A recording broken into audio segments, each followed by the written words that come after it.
Self introduction આવડે ને તને? અચ્છા, એટલે તારા વિશે તો તને કોઈ એવો પ્રશ્ન પૂછે tell me about yourself, તો તું કઈ રીતે કહીશ? જોજો સાંભળો. Myself Nirjara. અરે એ ભાઈ શું માય સેલ્ફ નિર્જરા. તમે આવું જ બોલો ને. પેલા ખોટું બોલે માય સેલ્ફ નિર્જરા એવું કાંઈ આવે? સર મેં કેટલાયને બોલતા સાંભળ્યા છે કે માય સેલ્ફ આ. જે લોકો એવું બોલે છે ને કે માય સેલ્ફ વિજય નાખ્યા, માય સેલ્ફ નિર્જરા, માય સેલ્ફ પછી કોઈ નામ, તો એ તમે ખોટું બોલી રહ્યા છો. કારણ કે યાદ રાખજો કે જે માય સેલ્ફ છે ને, my self A reflective pronoun છે. અને રિફ્લેક્ટિવ પ્રોનાઉન એટલે શું કે પોતાની જાતે કોઈ કામ થતું હોય ને એના માટે વપરાય. તો માય સેલ્ફ નિર્જરા, તો તું કઈ તારો કઈ કામ કરેશ નહીં. તો જ્યારે પણ આપણે એવું કેવું છે કે મારું નામ આ છે, તો એનો બેસ્ટમાં બેસ્ટ ઉપાય છે માય નેમ ઇઝ નિર્જરા અથવા તો આઈ એમ નિર્જરા.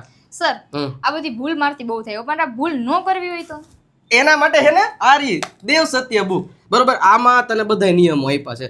દરેક નિયમો આપી છે. આ બધી વસ્તુઓ તને ભૂલ પડશે ને એક કે એક વસ્તુ ડિટેલમાં સમજાવી તમે લઈ લેજો. નંબર આપ્યા છે.